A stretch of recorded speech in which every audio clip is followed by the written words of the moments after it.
ஸ்ரீகுருப்போ நம. நித்தியகர்மானுஷ்டானத்திலே தர்மசாஸ்திரம் தனி கவனம் செலுத்தும். ஆமாம், பிரம்மச்சாரியா இருந்தால் சந்தியாவந்தனம் அக்னிகாரியம் வரும், கிரகஸ்தனா இருந்தால் சந்தியாவந்தனம் அக்னிகாரியம் வரும். அப்போ நித்தியகர்மா வந்துவிடும். அதனால பிராத சந்தியா சாயம் சந்தியா ரொம்ப வசதி. சந்தியா காலங்களில் நித்தியகர்மாவை அழுத்தம் திருத்தமா சொல்லும். அதுக்கு ஒரு காரணம் அவர் சொல்றார். பகவான் அரியமா சூரியன் இருக்காங்க, அவனுடைய விளக்கோட கொடுக்கிறோடே வேதம் இப்படி சொல்லு. சூரியன் தான் உயிரினங்களை எழுப்பி விடுறான், செயல்பட வைக்கிறான், இழப்பார வைக்கிறான் அப்படின்னு சொல்லும் வேதம். ஆமாம், அவனுடைய சம்பர்க்கம் இல்லாமல் ஜீவராசிகள் எதுவுமே தன்னுடைய ரொட்டீன் ஒர்க்கை பண்ணாது. ஆமாம், ரொட்டீன் ஒர்க்கை பண்ண வைக்கிறது சூரியன் தான். ஆமாம், அந்த அப்படின்னு வேதமே நமக்கு எடுத்து சொல்றோம். ஜீவராசிகளை எழுப்புறதும் முடிச்சுக்க வைக்கிறதும் செயல்பட வைக்கிறதும் உற்சாகத்தோட, இழைப்பாறை அடுத்தபடி முழிக்க வைக்கிறது எல்லாம் தான் சேரான்னு சொல்லும். அதுக்கு அந்த ஆரணத்திலேயே வருவது ஜோசோ தபன் உதேதி அப்படின்னு ஆரம்பிச்சா சர்வேஷாம் பூதானாம் பிராணான் ஆதாய உதேதி, அசோஜோ ஸ்தமேதி சர்வேஷாம் பூதானாம் பிராணான் ஆதாய அஸ்தமேதி. அது ஒரு லிங்க் வச்சிருக்காங்க. உண்மை அதுதான். அப்ப அதனால காத்தால என்னாச்சு, எழுந்த உடனே சந்தியாவந்தனம் சூரியோபாசனை அவர் தானே. அது சந்தியாவந்தனம் சூரியோபாசனை இல்லாமல் அக்னிகாரியத்தையும் பண்றான். அங்க காத்தால பண்றது சூரியனை நேரடி சூரியனுக்கே ஆவுதியை கொடுக்குறாங்க. அதே அக்னிகாரியத்தை சாயங்காலம் பண்ணும்போது சூரியன் போயிட்டால் எதிரில் தென்படாததுனால அக்னிக்கு கொடுக்குறான். இப்போ ரெண்டும் சூரியோபாசனம் தான் அப்படி சொல்றான் இவாளுக்கு. இது ஒரு குறிப்பிட்ட கர்ப்பாஷ்டமத்துக்கு அப்புறம் தான் பண்றான். அதுக்கு கீழே ஒரு குரூப் இருக்கு, அவளுக்கும் சூரியன், அவளும் சந்தியா காலத்தில் என்ன இது எப்படி வளர்ந்ததுன்னா,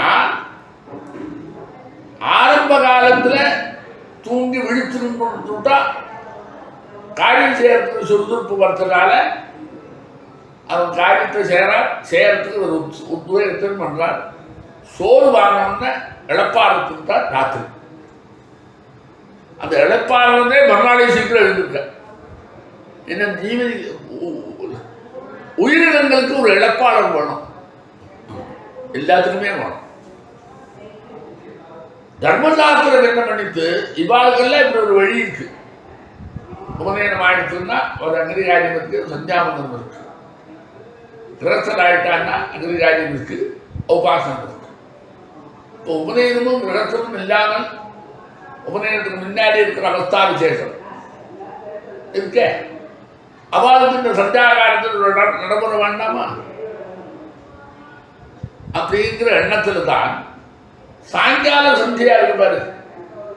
அதுல அந்த சூரியன் அவன் படுக்க வைக்கிறதுக்கு முன்னாடியே இவனுக்கு ஒரு அனுஷ்டானத்தை கொடுத்துருக்காரு. இப்போ சாயங்காலம் சந்தியா காலத்தில் பகவான ஆராதனை. அது இந்த மாதிரி இல்லாததுனால வாயால சப்தத்தை சொல்ல தெரிஞ்சவன்லேருந்து ஆரம்பிச்சு ஸ்திரீ புருஷ பேதம் இல்லாமலேயே சாயங்கால வேளையில் பகவானை ஆராதனை பண்ணுறதுன்னு வச்சிருக்கான். அதுக்கு நியமேன இந்திராட்சி சிவகவசம் சஹஸ்ரநாமம் இதெல்லாம் ஜெபிக்கிறதுன்னு ஒரு சம்பிரதாயம். அது நித்தியகர்மா பண்ணணும். இவாளுக்கு நித்தியகர்மா பண்ணா பாக்கி உள்ளவாளுக்கெல்லாம் இந்த நித்தியகர்மா. வேதாத்தியனம் பண்ணிட்டு இருக்கான், பிரம்மச்சாரியா இருக்கான்னா நித்தியகர்மா நீ நட்டா சொல்லிவிட்டே சந்தியாவந்தனம்னு அது சொல்லியாச்சு. உபாசனம்னு அவனுக்கும் சொல்லிவிட்டேன். அது ரெண்டுக்கும் இடமில்லாத ஒரு குரூப் இருக்க. அதுக்கு சின்ன வயசுலேருந்தே இதில் ஈடுபாடு வளர்த்துக்கு அவனுக்கு ஒரு பிராக்டிஸ் பண்ணணுமே. அதுக்காக அக்ஷராபியாசம் ஆச்சு சொன்னாலே அந்த குழந்தைகளுக்கெல்லாம் சாயந்தரமானா அது சாயந்தரம் தான் வச்சிருக்கா. ஏன் தெரியுமா? எல்லா காரியமும் முடிஞ்சு தளர்ந்து போய் தூங்குறதுக்கு முன்னாடி. ஏன்னா அது முடிஞ்சா அது தூங்கிடும். இப்போ சாயங்கால வேளையில் குழந்தைகளுக்கெல்லாம் ஒரு நித்தியமானுஷ்டானம் மாதிரி பழைய காலங்களில் பல குணங்களில் வச்சுருப்பான். ஒன்று எப்படி தெரியுமோ? நமசிவாய, நாராயணாயா, சிவசம்போ, மகாதேவா, நாடுதான் சொல்லி தெரியும்னா அதோட நிறுத்திவிடுவான் இல்லையா? அப்படி இல்லை. அக்ஷராபியாசம் ஆயிடுத்து நன்னாவே சொல்லலாம். சொல்லத்துக்குள்ள வாய் எல்லாத்தையும் வாங்கிட்டு நெற்று பண்ணி திருப்பி சொல்ற சாமர்த்தியம் இருந்ததுன்னா அப்போது அக்ஷரமாலா ஸ்தோத்திரம் இது அப்படின்னா நிறைய வரணும். கொஞ்சம் நேரத்துக்கு அத்புத விக்கிரக அமராதீஸ்வர அகணித குணன அமித சிவாகர சாம்ப சதாசிவ அப்படின்னு ஒரு ஸ்லோகம், சம்ஸ்கிருத ஸ்லோகம். இதெல்லாம் இந்த உபநயனமாகறதுக்கு முன்னாடி அவஸ்தை, அக்ஷராபியாசத்துக்கு அப்புறம் ஒரு அவஸ்தை. அங்கேயே உபநயனானந்தரம் வரக்கூடிய நித்தியகர்மாவுக்கு ஒரு பிரச்சோதனமா இது கொடுப்பா. சாயந்தரம் தான், சாயந்தரம் மட்டுமே. ஏன்னு கேட்டால் எல்லா காரியமும் முடிஞ்சு அடுத்தது இதுக்கு தானே போகிறோம். ரெஸ்ட்டுக்கு போகிறதுக்கு முன்னாடி மைண்டு கரெக்டாக அப்போ அப்படி சொல்கிறதுன்னு வச்சுருந்தா. அதில் சாயங்காலம் வரும்போது ஒவ்வொரு ஊரில் எப்படி இருந்தால் கூட சாயங்காலம் ஏதாவது ஒரு பகவான் ஆராதனைனா சிவனாத்தான் இருக்க. அவன் தான் கடைசி சாயங்கால வேளையில் சிவனாத்தான் சொல்லுவான். அதனால் விஷ்ணுமேன்னு சொல்லுவாள். விஷ்ணு சொல்றதுக்கு காரணம் வேறு, சிவனுக்கு காரணம் வேறு. அந்த இந்த சாயங்கால வேளையில் ஒரு அனுஷ்டானம் இருக்கு. அதுக்கு இந்த பிரம்மச்சாரியம் இல்லை, கிரகஸ்தனும் வரலை, அதுக்கு முன்னாடி இருக்கு. அக்ஷராபியாசம் ஆயிடுச்சு. அதுக்குள்ள இடைவெளி இருக்க. இந்த இடைவெளியில் நிரந்தரமாக சாயங்காலம் ஆச்சுன்னா அந்த குழந்தைகள் எல்லாம் இது சொல்லுது. நடைமுறையில் ஒரு பந்தா பழைய பிரிட்டிஷ் பீரியடில் இருந்த இடம் இருக்க. அதில் என்ன பந்தான்னா சாயங்காலம் ஆச்சுன்னா சந்தியாவந்தனம் பண்ணினவனும் சந்தியாவந்தனம் பண்ணாதவனாக தான் நெத்தி விட்டுக்கணும். அந்த சமயத்தில் முதல் பிரகரம் அஸ்தமித்ததுக்கு அப்புறம், முன்னாடி எல்லாம் விளக்கேற்றதுக்கு அப்புறம், அந்த முதல் பிரகர ஆரம்பத்தில் தட்சிணாமூர்த்தி அஷ்டகம், இந்திராட்சி ஸ்தோத்திரம், சிவகவச்சம், சகசிரநாமம், விஷ்ணு, இது ஒரு பந்தாவாக வச்சிருக்கு. அதுக்கு ஒரு கோடு இருக்கு. ஏன் இப்போ சொல்கிறோம்னா இதுக்கு எல்லாத்துக்கும் ஒரு ஊரில் ஆரம்பிச்சதுன்னு அர்த்தம் இல்லை. ஒரு ஊரில் இதெல்லாம் இன்னொரு ஊரில் இன்னொன்று, இன்னொரு ஊரில் இன்னொன்று, அப்படி இல்லை. இந்த கோடுக்கு ஒரு வழி வச்சிருக்காங்க. ஏன்னா நாமெல்லாம் ஒவ்வொன்றா மாறி மாறி மாறி மாறி அத்வைதத்தை கடைபிடிக்கிறவாளா மாறிவிட்டோம். அதுக்கப்புறம் அத்வைதத்துக்கு அப்புறம் விசிஷ்டாத்வைதம், சுத்தாத்வைதம், என்னெல்லாமோ மார்க துவைதம் எல்லாம் வந்தால் கூட நமக்கு அது பிரச்சனை இல்லை. அதுலேருந்தும் துண்டு துண்டா வெளியிலேருந்து வந்தவா அத்வைதம் தான் இருந்தது. அந்த அத்வைதத்தினுடைய வழியில தான் நாம் போவோம். அப்புறம் மாறி மாறி மாறி மாறி தனித்தனி குரூப் வந்தது தான். குரூப் எப்போ வேணா வரலாம். அது அத்வைதத்துக்கு அப்புறம் அதுலேருந்து சிதறி வந்ததுதான் தவிர அவன் வெளியே கண்டுபிடிச்ச ஒரு குரூப் இல்லை. அத்வைதம் காட்டி கொடுத்தது அவ புதுசாக கண்டுபிடிக்கிறது. அதுக்கு முன்னாடி யாரும் ஒரு சப்ஜெக்ட் சொல்லலை. முன்னெல்லாம் எப்படி இருந்தது? முதல்ல என்ன இருந்தது? பௌத்தம் வந்தான், வேதம் இருந்ததுப்பா. வேதம் எல்லாம் இருந்தது. வேதத்தில் யாகத்தை எல்லாம் பார்த்த உடனே அது பண்ணுற அக்கிரமத்தை வேண்டாம்னு நினைக்கிறதுக்காக முதல்ல வேதத்தை அழி, அப்புறம் புதுப்பிச்சா தான் வரும். என்கிறதுனால வேதம் தப்பு, வேதம் பொய் அப்படின்னு பௌத்தம் வந்தான். மொத்த ஊரும் பௌத்தம். ரெண்டு அபிப்பிராயம் இல்லை. பௌத்தம் வந்த உடனே ஜெயினம் வந்தான். எல்லாருமே அதில் போயிட்டான். அப்போ புத்தனும் ஜெயினனும் வேதத்தை ஒத்துக்காமல் ஒரு நடைமுறைய வேதத்தில் தப்பு இருக்குன்னு நினைச்சுன்னு பண்ணினான். அது என்ன ஆயிடுச்சு? வேதம் போச்சுன்னா லோகம் இல்லைங்கிறதுனால வேதத்தினுடைய மதத்தை மறுபடியும் ஸ்தாபிச்சாங்க. அது எஸ்டாப்ளிஷ் ஆயிடுச்சு. அப்புறம் அதை வச்சுக்கிட்டே அதில் கொஞ்சம் கொஞ்சமாக வித்தியாசம் வச்சுக்கிட்டு துண்டு துண்டா பின்னாடி வந்ததுங்கிறது அதெல்லாம் சிரேஷ்டம்ங்கிற அர்த்தத்தில் இல்லை. இது இருக்கிறதுனால தான் அது வந்தது. அப்படி ஒரு அபிப்பிராய வேதத்தினால பின்னாடி மதங்கள் மாறுது. என்ன மதம் மாறினாலும் சாயங்கால அனுஷ்டானம் பண்ணுறதுன்னு வரும்போது இவனுடைய மைண்டுக்கு ஒரு அமைதியை உண்டு பண்ணுறதுன்னு அர்த்தம். படத்துக்கு போகிறானே, அதனால் முதல்ல தட்சிணாமூர்த்தி அஷ்டகத்தை சொல்லுவான். அங்கே என்ன வருது? விருத்தா சித்யா குருவியா குரோஸ்து மனு வியாக்கியானம் சிஷ்டாசு சின்ன சம்சயான்னு ஆரம்பிச்சு அந்த முதல் சுலோகமே என்ன சொல்லும்னா அத்வைதத்தினுடைய தரத்தை சொல்லும். மௌனம் வியாக்கியா பிரகட பரபிரம்ம தத்துவானம் வசிஷ்டாந்தேவச ரிஷிகனை ஆபதம் பிரம்மனிஷ்டி ஆச்சாரியேந்திரம் கரகலிதம் சின்முந்திரம் ஆனந்தமூர்த்தி சுவாத்மாராமம் முதலிவதனும் தட்சிணாமூர்த்தி மீண்டும். அப்போ சின்முந்திரம் ஆனந்தமூர்த்தி அப்படின்னு சொல்கிறது அத்வைதத்தினுடைய சித்தாந்தத்தை நமக்கு பழைய இன்னி வருங்காலத்தில் அவனுக்கு புத்தியை உதிக்கிறதுக்காக அதனுடைய சாரமாக இருக்கக்கூடிய ஸ்தோத்திரத்தை இவன் முதல்ல சொல்லுவார். அது அங்குஷ்ட தர்ஜனீயோக முத்ரா வியாஜேன தேகினா சுத்துப்தம் பிரம்ம ஜீவீக்கியம் தரிசையன்னோ சிவா. அப்போ அந்த சித்தாந்தத்துக்காக அது சொல்லுவார். அது அந்த சித்தாந்தம் இவருக்கு வேணும், பின்னாடி வந்தால் தெரியறதுக்காக ஃபஸ்ட்டு அதை சொன்னதுக்கப்புறம் இந்திராட்சி ஸ்தோத்திரம். பலவிதமான லௌகிக விவகாரங்கள்ல முதல்ல வருது ஜுரம் வரும். ஆமாம், இப்போ ஜுரம் வந்து கடிதமா ஆரோக்கியத்தை காப்பாற்றுறதுக்காக ஆத்தியாத்மிகம் ஆதி பௌதிகம் ஆதி தெய்வீகங்கிறமான எல்லாத்தையும் வந்துவிட்டான்.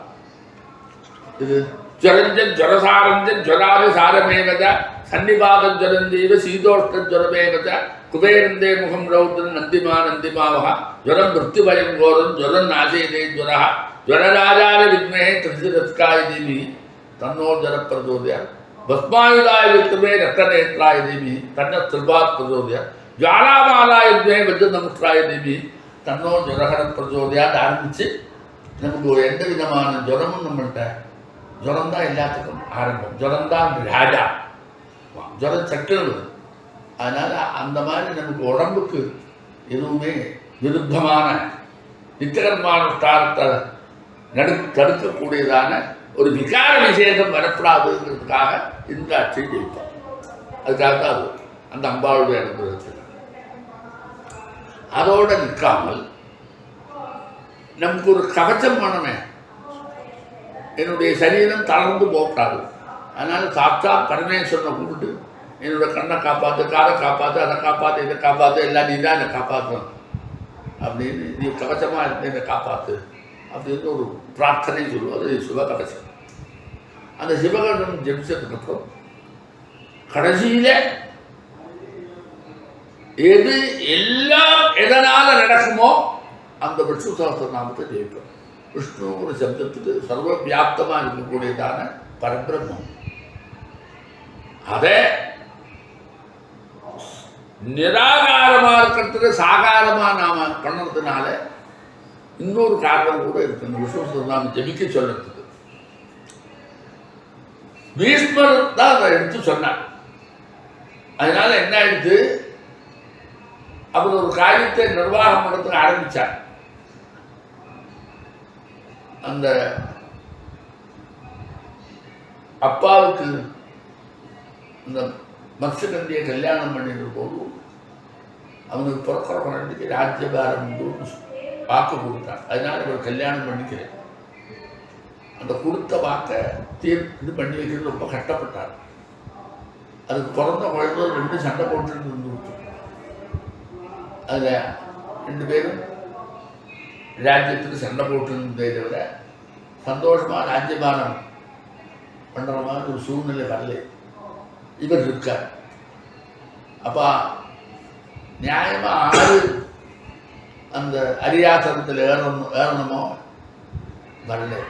2 கட்டான தான் இருக்குது. சந்தித்தாவஸ்தையிலே இருக்குது. இவர் ரொம்ப கஷ்டப்பட்டார். ரொம்ப கஷ்டப்பட்டு சேர்த்து வைக்கிறது ரொம்ப கஷ்டப்பட்டார். இவரையும் மீறி யுத்தமாக மாறிவிட்டு யுத்தமாக மாறிவிட்டோம்னா ஆறு இப்போ ராஜ்யபாரம் பண்ணுறாலோ அவனுக்கு நான் சப்போர்ட் பண்ணித்தான் ஆகணும். அதனால துரியோதனனுக்கு நான் சப்போர்ட் பண்ணணும். ஏன்னா அவன் ராஜா இருப்பான்னு ஒத்துன்னு இருக்கே அம்மாட்ட அவள்கிட்ட.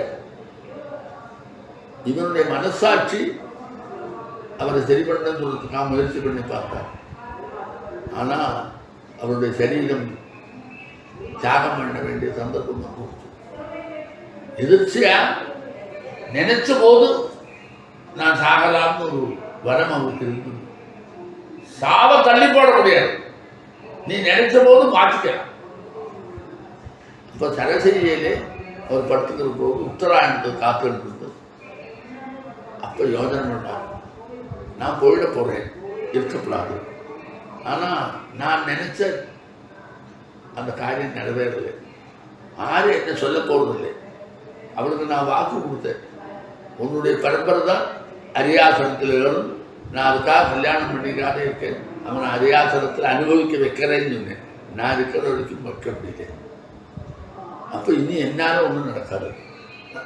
அதனால் சாட்சாத் பரபிரம்மத்தை நான் ஸ்தோத்திரம் பண்ணுறேன். அதில் எல்லா விதமான பலமும் கிடைக்கும்.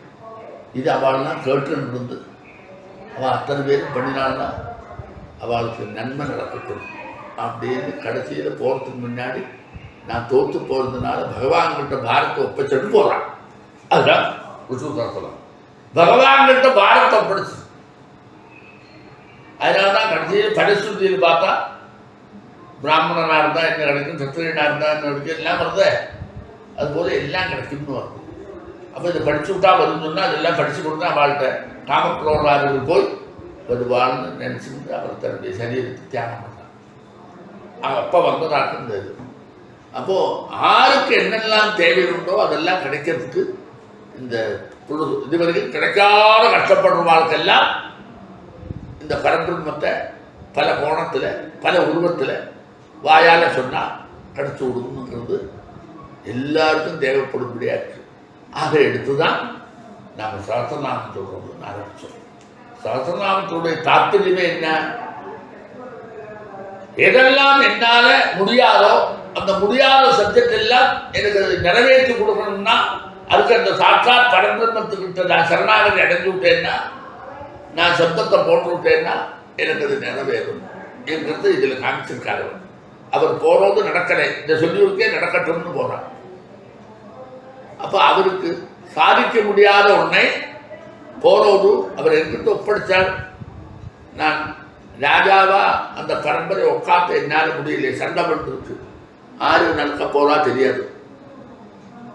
அதனால சண்டை இல்லாத அந்த பரம்பரை ராஜ்யபாரத்தை ஆளறதுக்கு என்னால் முடியாத போச்சு. அதனால பகவான்கிட்ட இதை சொன்னால் வாழ்க்கையில் அது முடியும் அப்படின்னு பகவான்கிட்ட சரணாகதி அடைஞ்சார். அதுதான் இது. அப்போ என்னாச்சு, எதெல்லாம் நம்ம தேவைப்படுறதோ அதெல்லாம் கிடைக்கணும்னா அந்த சரணாகதி போடும். அதனால அந்த விஷ்ணு சஹஸ்ரநாமத்தை அதனால்தான் பலஸ்ருதி பெருசாக இருந்துச்சு. இத்தனை பெரிய பலஸ்ருதி ஒரு ஸ்தோத்திரமும் கிடையாது. அவ்வளோ பெரிய பலஸ்ருதி. இதீதங்கீர்த்தே கேசவஸ்த மகாத்மா அப்படின்னு ஆரம்பிச்சு எத்தனை போகிறது, கடைசியில் முடிக்கிற போதும் ஆர்த்தாபிஷேகம் இருந்து முடிக்கிறார். அப்போ அது அத்தனை இவர் தான் முன்னாடி. அப்போ அது நமக்கு தேவை. அப்போ நம்முடைய அபீஷ்டங்கள்லாம் நிறைவேறத்துக்கு ஒரே ஒரு ஸ்லோகம் தான் வேணும். அது சாட்சாத் பரபிரம்மம். அந்த பரபிரம்மத்தை ஸ்தோத்திரம் பண்ணிட்டு பீஷ்மர் பண்ணினா அவர் தானே கிடைக்கும்னு சொன்னார். அந்த பீஷ்மர் பண்ணத்தை நான் பண்ணுறேன்னு சொல்லி அந்த காலத்திலேருந்தே இதை சாயங்காலம் சஹஸ்ரநாமம்னு வச்சுருக்கான்.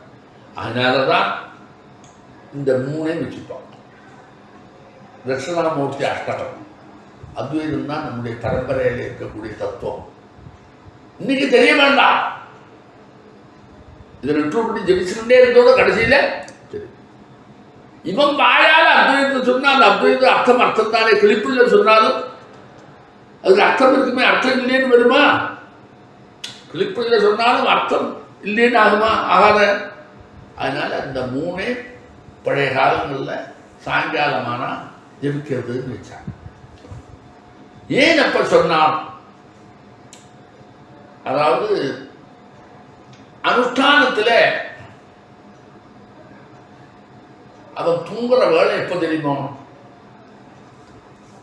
4 பிரகரம் பகல்ல,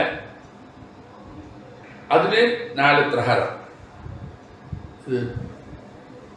அதனால முகூர்த்தம் யாமம் இருக்க, யாமம்னு பேரு. அப்போ 8 யாமம் ஒரு நாளைக்கு. 4 யாமம் இப்போ பகல்ல, 4 யாமம் ராத்திரி.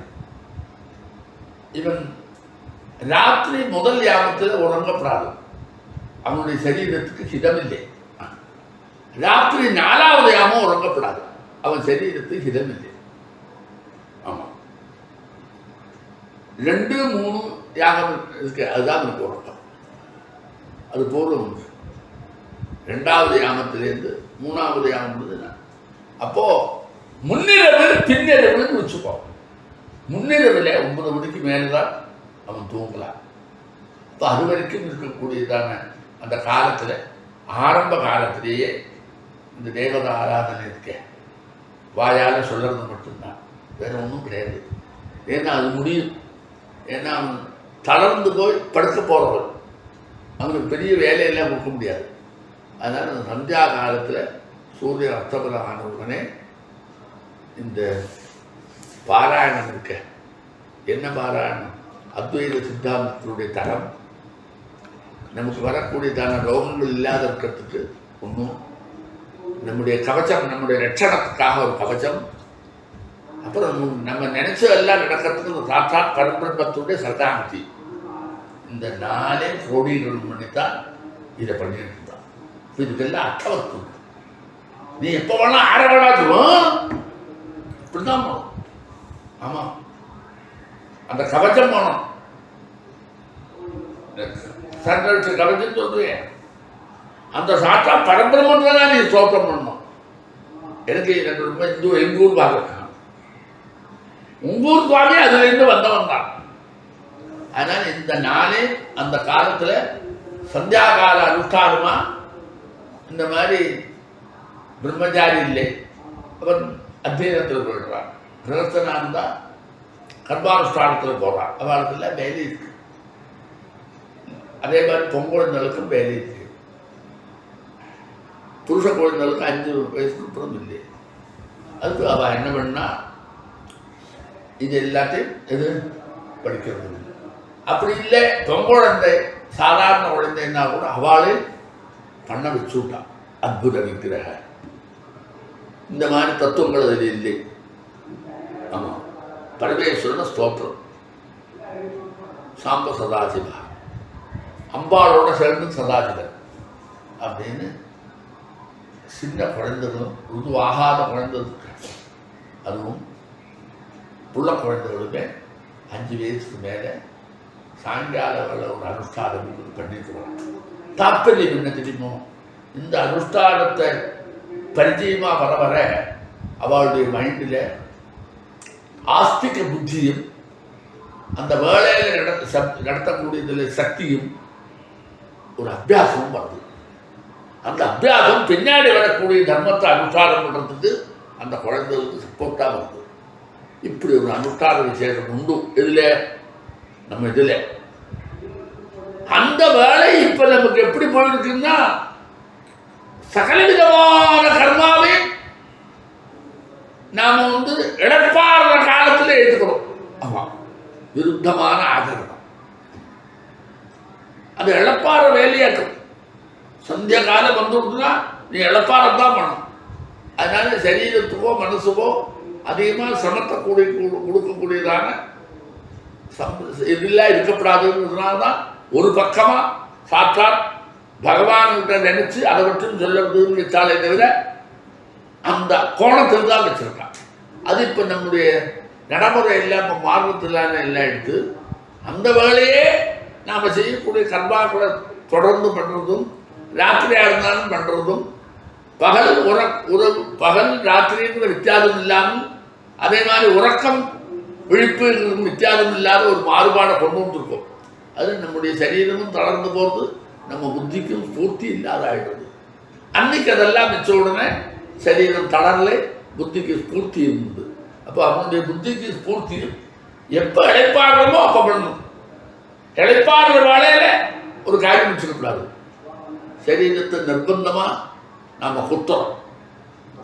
தூங்கிறது, படுத்துக்கணும்னு நினைக்கிறது, அந்த சமயத்தில் அவனை மறுபடியும் உசுப்பிட்டு விட்டு வேலை செய்ய விட்டால் அதனுடைய சக்தி குறையாது. எப்போ சுறுசுறுப்பாக வேலை செய்ய நினைக்கிற போது அந்த வேலை செய்ய விடாமல் அது ஆலசியமாக வந்துவிட்டால் அது கெட்டு போயிடும். இந்த ரெண்டு வித்தியாசம் இருக்கிறதுனால சாயங்காலம் சரீரம் பூரா தளர்ந்திருக்கிற வேலையில், அந்த அனுஷ்டானத்தினால தளர்ந்திருக்கிற வேலையில் எந்த மாதிரி அனுஷ்டானம் அவனுடைய சரீரத்தை கெடுக்காதோ அதுக்கு தகுந்த மாதிரி கேவலம் பிரார்த்தனா ரூபமாக இருக்கக்கூடிய அனுஷ்டானம் தான் சாயங்காலத்தில் அவனுடைய ஆயுசுக்கும் அவனுடைய புத்தி சாமர்த்தியத்துக்கும் அவனுடைய ஆரோக்கியத்துக்கும் அது உகந்ததாக இருக்குன்னு சொல்லித்தான் பாக்கி எல்லாருக்கும் வச்சுருக்கான். அது சின்ன குழந்தையிலேருந்து ஜெபிப்பான். நமசிவாயா ஜெபி சந்தியா காலத்தில் விளக்கேற்றி வச்சா சொல்லுவான். அதெல்லாம் கொண்டு போனால் அப்புறம் போக போக லிங்காஷ்டகம் ஜெபி அவாவாலும் சொல்லத்தை ஆரம்பித்தான். அப்போ இந்த மாதிரி எல்லாம் ஒரு அரை மணி நேரத்துக்கு இதில் ஈடுபடுறது வச்சு அது பெரிய அனுஷ்டானம். நமக்கு போனால் சின்னதாக தெரியாது, ஆனால் எப்படி பெருசு இந்த சின்ன வயசுலேயே இருக்கிற அபியாசம் அதிலேயே ஏகாகிரதையோடு இருந்தால் பின்னாடி வரக்கூடிய ஏகாகிரதையோட காரியத்துக்கெல்லாம் இவன் தயாராகிடுறான். அதே சமயத்தில் அடுத்தது அவன் இழப்பார போறான். அந்த சமயத்தில் இதோட போறோடு அவன் சரீரம் பூர்ணமாக இழப்பாரு. 4வது யாமத்தில் ராத்திரி யாமஸ்துரிய காலா அவனுக்கு நல்ல விழப்பு ஏற்பட்டு சுறுசுறுப்பாக பிராமஸ்தானத்தில் இறங்கிறதுக்கு அவனை சரி பண்ணுறது. இத்தனையும் வச்சிருந்தால் இந்த ஒரு அனுஷ்டானத்தில் வச்சிருக்கு. அது சின்ன வயசுலேருந்தே இவனுக்கு கொடுக்குறான். ஏன்னா இவ்வாறு ஏற்கனவே அனுஷ்டானம் இருக்கு. அதனால தான் நான் ஒரு சின்ன விஷயம் சொல்றேன் பாரு. இந்த மாதிரி அந்த சமயத்தில் சாயங்கால வேலையில் பண்ணப்படாதுங்கிறதுனால்தான் சந்தியாவந்தனம் எப்போ பண்ணணும், சாயங்காலம் என்னெல்லாம் பண்ணலாம்னா என்னெல்லாம் பண்ணப்படாதுன்னு சொல்றாரு. சாயங்காலம் வேதாத்தியனம் பண்ணக்கூடாது, சாயங்காலம் சாப்பிடக்கூடாது, சந்தியா காலத்தில் பொண்டாட்சியோடு படுத்துக்கப்படாது, பொண்டாட்சியோடு அரட்டை அடிக்கக்கூடாது, சீட்டாடக்கூடாது, என்னெல்லாம் படாதுன்னு சொன்னேன். ஒன்றும் படாதுன்னா என்ன பண்ணுறது, பகவானை தியானம் பண்ணுறான். அதுக்குன்னு ஒதுக்கி வச்ச மாதிரி பாக்கி காரியங்கள்லாம் நிஷேதம். அதெல்லாம் உனக்கு பாவத்தை கொடுக்கும். நீ என்ன செய்யலாம்னா இதுதான் பண்ணலாம் அப்படிங்கிற அளவுக்கு சந்தியா காலத்தில் எதெல்லாம் தியாகம் பண்ணணும்னு சொல்லும்போது எல்லா கர்மகலாபத்தையும் விட்டுவிடு, பகவானை தியானம் மட்டும்தான் பண்ணலாம் அப்படி சொல்ற. ஏன் இதை நடைமுறைப்படுத்துறதுக்காக அப்படின்னு. அதுக்கு என்ன காரணம், நீ அடுத்தது இழப்பார போற அந்த சமயத்தில் உன்னுடைய மைண்டு, உன்னுடைய சரீரம், உன்னுடைய இந்திரியங்கள் அது கரெக்டாக அந்த இழப்பாரி நாளைக்கு மறுபடியும் உற்சாகமாக வரணும்னா இந்த வேலையில் அவர் இப்படி தான் நடக்கணும் அப்படின்னு ஒரு தகவல் வச்சிருந்து தான் இது சொல்கிறது. அதனால சந்தியா காலத்தில் இப்படி ஒரு அனுஷ்டானம் வந்து நம்ம முன்னாடி பண்ணிட்டு இருந்தால் அதை நாம் மறுபடியும் புதுப்பிச்சாத்தான் இந்த கல்யாணம் ஆகாத சிறு குழந்தைகளும் பொங்குழந்தைகளும் புள்ள குழந்தையும் உபநயனம் ஆகாதவனுக்கும் அது ரெண்டுக்கும் தயாராக வரத்துக்கு அவருக்கு ஒரு ப்ராக்டிஸாக அபியாசமாக பயன்பட்டு எளிதாக அதில் என்ட்ரி ஆகிறதுக்கு இந்த குழந்தைகளுக்கு பயன்படும். அதனால் 5வது வயசுலேயே கல்விக்கு அவன் உள்ளே போனோடும் சரி, 8வது வயசில் உபநயனம் பண்ணுற போது அவனை நெசுக்கிற போது காரிய கர்ம கலாபத்தை நெசுக்கிறோடு அதை தாங்கிக்கிற சக்தி அவனுக்கு வருது. அது மாதிரி சின்ன குழந்தையா இருந்து ருதுவாயிட்டான்னா ருதுவாருக்கு முன்னாடி கல்யாணத்துல எல்லாம் போடும்போது இந்த ப்ராக்டிஸ் இருக்கேன் அது அவளுக்கு உற்சாகத்தை கொடுத்து பண்ணது. இப்படி பல கோணங்களில் இந்த அனுஷ்டானம் இருக்க அது கேவலம் இல்லையா? அந்த அனுஷ்டானத்தில் நாம் பண்ணக்கூடியதான லட்சியம் என்னது, மைண்ட் என்னது, அவனுக்கு புரியாட்டா கூட அந்த மைண்டு எதை தேடுறது, சாட்சாத் பரபிரம்மத்தை. அங்கே என்னெல்லாம் சுவாமி சொல்கிறானோ பேரை வச்சிருந்து அதெல்லாம் பரபிரம்மத்தினுடைய இன்னொரு பேர் தான் இது. தட்சிணாமூர்த்தி அப்படிதான். சம்போன்மூர்த்தி சரதி புவனே சங்கராச்சாரிய ரூபா அது வரையும் கொண்டு விட்டாங்க. சம்புனுடைய மூர்த்தின்னு தான் சொல்றாங்க.